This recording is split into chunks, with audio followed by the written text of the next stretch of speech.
Thank you, Mr. Speaker, for calling me on this important afternoon, and I pay tribute to the honourable member for Falkirk for his dulcet tone in helping us get through the afternoon. We find ourselves here this afternoon because of a series of events that have left us where we are. We must remember that the day after the referendum, the campaigns disappeared.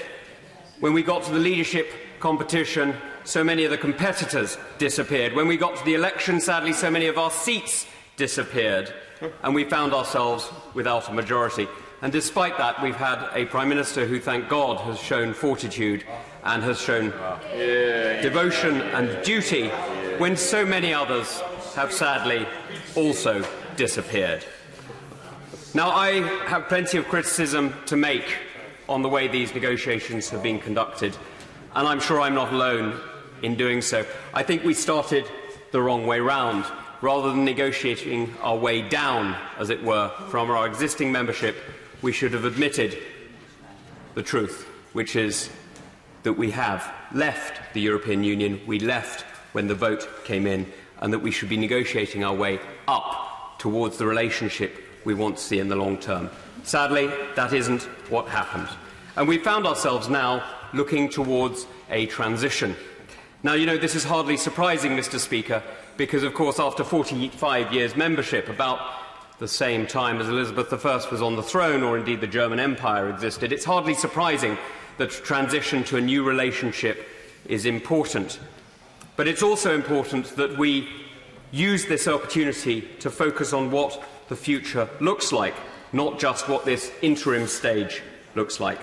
And that's why I would welcome much more effort going into the future agreement. It's true, of course, that the political declaration does set out some aspects of interest. It's true, of course, that the backstop supposedly is used as a building block, but actually we need to see much more than either of those. So what is it really that we're looking at today? Well, we're looking at a stage. We're looking at, let's be frank, the only deal on the table. We're looking at a temporary, imperfect compromise. And we're looking at an uncomfortable one at that, one that, were we to ever get to the backstop, splits the four freedoms of goods, capital, services and people. So the option that we have really is pretty simple.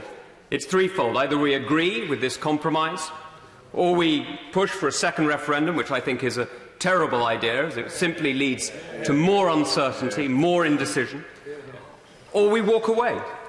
And as I represent a community, I'm blessed to represent one of the most beautiful communities in the country that is surrounded by, sadly, motorways that are entirely reliant on the port of Dover. There is a danger for us that those motorways will become, as many honourable members will have heard that I've raised with the Transport Secretary, parking lots. So I cannot, I'm afraid, go for the referendum. I cannot go for the walking away. And I am left really with only one choice. Now, I don't say this with any joy, but it is not our role to shirk responsibility. It is not our role to avoid decisions, but it is our role to take them. And when I have excluded the impossible, I'm left with only one. And that, I have to say, with a very heavy heart.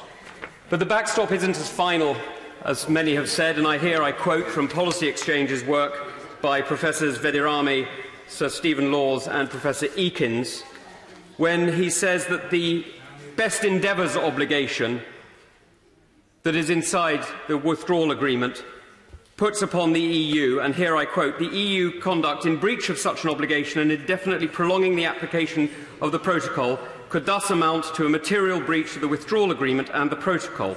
Faced with this situation, the UK would be entitled to invoke this material breach as a ground for the suspension or termination of the withdrawal agreement and the protocol. So there is a legal way out, and the legal way out is if the EU does not negotiate with best intent. Now I am confident that they will, because this is as bad for them as it is for us, though frankly it isn't good for anyone. So look, I'm going to end there with simply a word about the referendum. It was legitimate, it didn't go my way, but democracies don't always reflect the way we choose. And when we get through this period, the next few years of this country's history are truly glorious. We are on the cusp of massive investment. We have companies sitting on cash and ready to throw it into the economy. We have a huge opportunity before us, Mr. Speaker, and I look forward to us grasping it.